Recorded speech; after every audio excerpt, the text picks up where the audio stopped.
सुप्रभात विद्यार्थियों।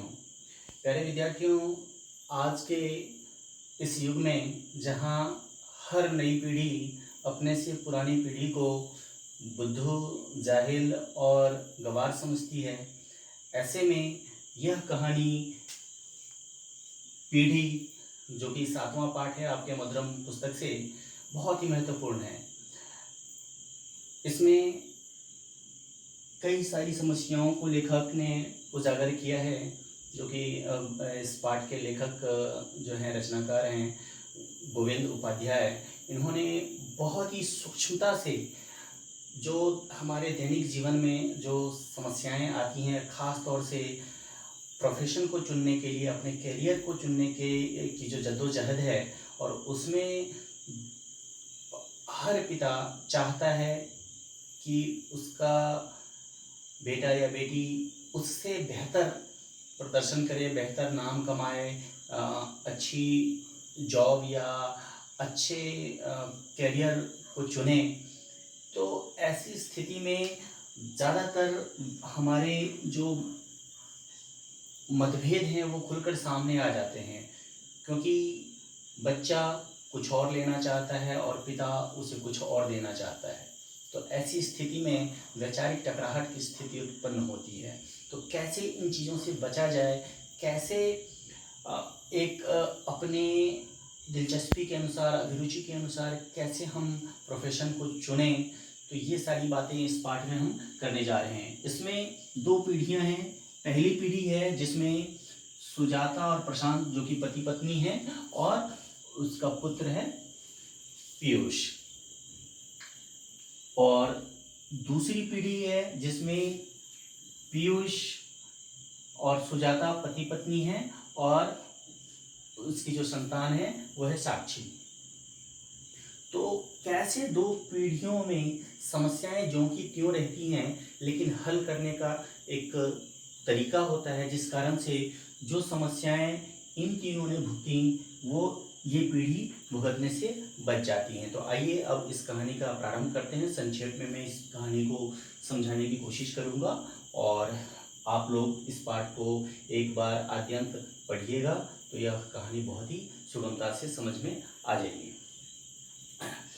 सुजाता और प्रशांत। प्रशांत जो कि प्रोफेशन में डॉक्टर हैं, और प्रशांत की दिली इच्छा है कि पीयूष यानी उसका बेटा वो भी डॉक्टर बने, और इसी कारण से 12वीं तक तो किसी तरह से पीयूष को साइंस स्ट्रीम से पढ़ाता है ताकि वो मेडिकल की तैयारी करे और डॉक्टर बने।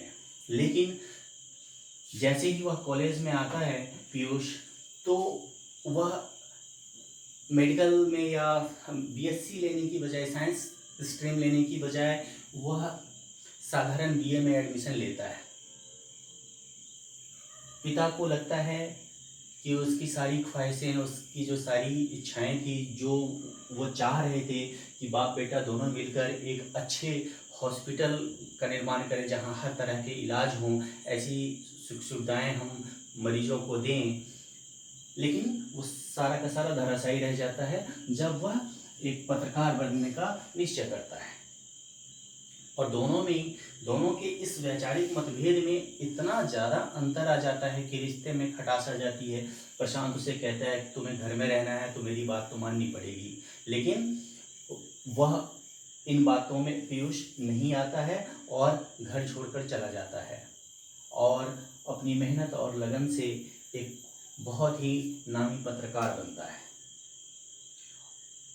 पिता जो पीयूष को डराते हैं, कहने की कोशिश करते हैं कि पत्रकारिता में कुछ नहीं रखा है, तुम डॉक्टर बनो, नाम कमाओ, मेरी तरह प्रसिद्धि पाओ, लोगों की सेवा करो, अन्यथा तुम बर्बाद हो जाओगे, कुछ हासिल नहीं कर पाओगे।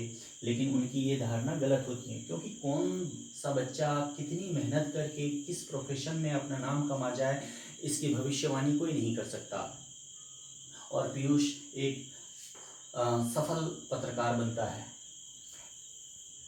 और अंत में जब प्रशांत मरणासन है, मरने की अवस्था में है, बिस्तर पर लेटा हुआ है, और अपने बेटे को हमेशा याद करता रहता है कि वो अब आएगा अब आएगा। ऐसी स्थिति में सुजाता अपने बेटे को फ़ोन करती है कि ऐसी भी क्या जिद, ऐसी भी कौन सी दुश्मनी, ऐसी भी कौन सा मतभेद कि तुम अंतिम क्षण क्षण में भी अपने पिता से न मिल सको।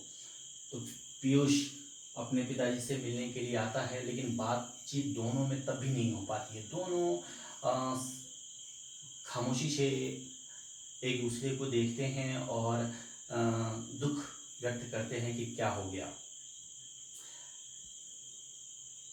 प्राण त्यागते वक्त प्रशांत पीयूष से कहता है कि हो सकता है मैं गलत हूँ, मुझे अपने प्रोफेशन अपनी सोच तुम पर नहीं थोपने चाहिए थे।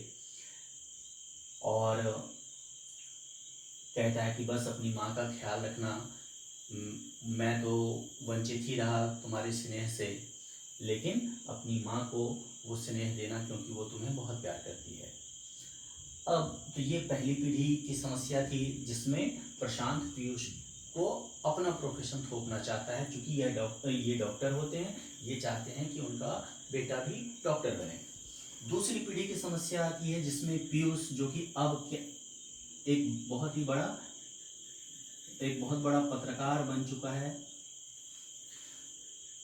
और वह चाहता है कि उसकी बेटी वो भी पत्रकार बने। लेकिन साक्षी को यह मंजूर नहीं है। उसका कहना है कि नहीं, उस पत्रकार बनने में कुछ नहीं रखा है, इसमें क्या कि किसी के पीछे हमेशा पड़े रहो, हमेशा सनसनीखेज खबरें लाने के लिए बेचैन से रहो, ऐसी जद्दोजहद वाली ज़िंदगी कौन जिए। उसे वह फैशन डिजाइनर बनना चाहती है और पीयूष को लगता है कि उसके जैसे सफल पत्रकार के लिए एक साधारण फैशन डिजाइनर बनना, टेलरिंग का काम करना, कपड़े कतरते रहना, ये कौन सा प्रोफेशन है। तो इनको अपनी इज्जत को धक्का लगता हुआ दिखता है साक्षी के फैशन डिजाइनर बनने के फैसले लेने पर।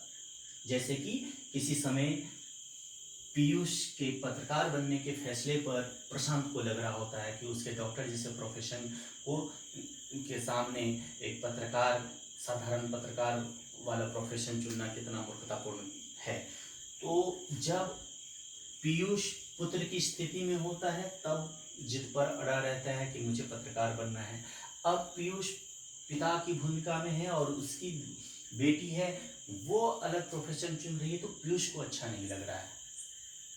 जबकि पीयूष तो भुगत चुका है, उसे मालूम हो जाना चाहिए था कि जिस तरीके से उनके पिताजी डॉक्टर बनाने की कोशिश उन्हें कर रहे थे और उन्होंने उनसे बगावत करके पत्रकारिता को चुना था, ठीक इसी तरीके से यदि अब उसकी बिटिया कोई और प्रोफेशन चुनना चाहती है तो उसे तकलीफ नहीं होनी चाहिए थी, क्योंकि वो सेम स्थिति से गुजर चुके थे। लेकिन वह पिता की स्थिति में आने के बाद भूल से जाते हैं कि उनके साथ भी कुछ ऐसा ही हुआ था।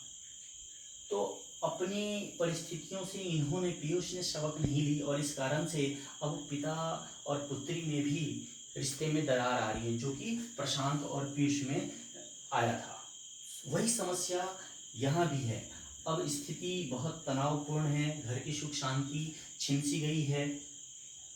ऐसी स्थिति में सुजाता का जो रोल है, अब जो कि दादी की स्थिति में है, वो अपने अनुभव से पीयूष को समझाती है कि तुमने भी कभी ऐसा ही किया था, तो अब उसके प्रोफेशन में तुम क्यों टांग अड़ा रहे हो।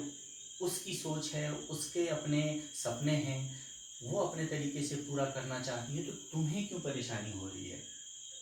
तो ऐसे तब जाकर पीयूष को लगता है कि हाँ, माँ बिल्कुल सही कह रही है। और फिर पीयूष साक्षी से कहता है कि ठीक है, तुम अच्छी फैशन डिजाइनर बनना, तो अपनी दादी के लिए अच्छे कपड़े की डिजाइन अवश्य करना, भूल मत जाना। तो इस तरीके से इस कहानी का समापन होता है हंसी खुशी। जो रिश्ता बिल्कुल खराब होने की कगार पर है, सुजाता संभाल लेती है अपने अनुभव से, क्योंकि पिछले अनुभव में जिस तरीके से वो पिस रही थी, पिता और पुत्र के बीच के रिश्ते में सुजाता पिस रही थी, यहाँ सुगंधा पिसती रहती है पिता और पुत्री के बीच के ड्रामे को देखकर।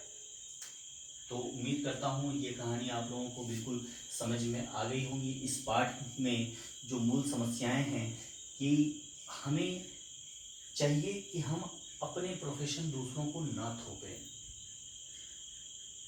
आपके माता पिता, इसका यह मतलब नहीं कि अगर आपके माता पिता किसी बेहतर प्रोफेशन के लिए आपको सुझाव दें तो आप बिल्कुल ही सिरे से खारिज कर दें। आप उस स्थिति में, जैसे आप 8वीं 9वीं 10वीं तक आते आते आप अपने प्रोफेशन को चुनने लग जाते हैं कि मुझे ये बनना है, मुझे ये करना है। आप जो बनना चाहते हैं उस पर आप फोकस तो रहें ही, लेकिन जो आपके बड़े हैं, माता पिता हैं, दादा दादी हैं या भाई बंधु हैं, अगर वो कोई प्रोफेशन आपको सजेस्ट करते हैं, सुझाव देते हैं, तो उस पर भी आपको विचार करने चाहिए। विचार, हर प्रोफेशन पर विचार विमर्श करने के बाद और अपनी काबिलियत को देखते हुए आपको अपने प्रोफेशन चुनने चाहिए। आप अपने मंजिल की ओर आपको बढ़ने चाहिए। चयन करते समय जल्दीबाजी या किसी भी प्रकार का राग द्वेष या अहंकार की भावना अपने अंदर नहीं लानी चाहिए। हर अपने बड़ों की बात को भी सुनने चाहिए और उसके बाद अपनी काबिलियत को देखते हुए जो आपको बेहतर लगे वो कार्य आपको करने चाहिए।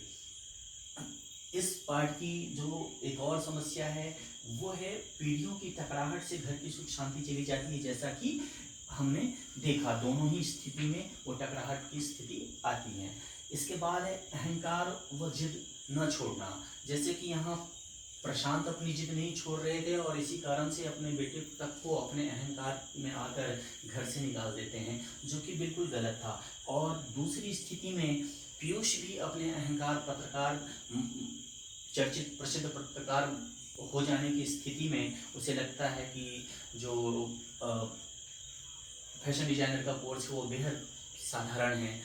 तो यहाँ भी वह स्थिति हमें दिखाई देती है जहाँ अहंकार के कारण अड़े रहते हैं और रिश्ते बिगड़ते चले जाते हैं। तीसरा है वैचारिक मतभेद। विचारों का न मिलने का मतलब ये नहीं होता कि रिश्ते खत्म कर देना। हाँ, किसी बात पर हम अपने बच्चों से या अपने माता पिता से असहमत हो सकते हैं, लेकिन इसका ये मतलब नहीं कि हम उनका कद्र करना ही छोड़ दें, हम उनसे बात करना ही छोड़ दें, अपने रिश्ते खराब कर लें। ऐसा करना गलत है। तो उम्मीद करता हूँ कि यह पाठ आप लोगों को पूरी तरह से समझ में आ गया होगा। एक बार ज़रूर आप लोग इस पाठ को आद्यंत पढ़िएगा, बहुत अच्छा भी लगेगा और सीखने को भी बहुत कुछ है इस पाठ में। जितनी भी बिंदुएं हमने डिस्कस की, चर्चा की, आप सब उन पर गौर करेंगे और एक बेहतर इंसान बनेंगे और एक बेहतर प्रोफेशन चुनेंगे। जय हिंद।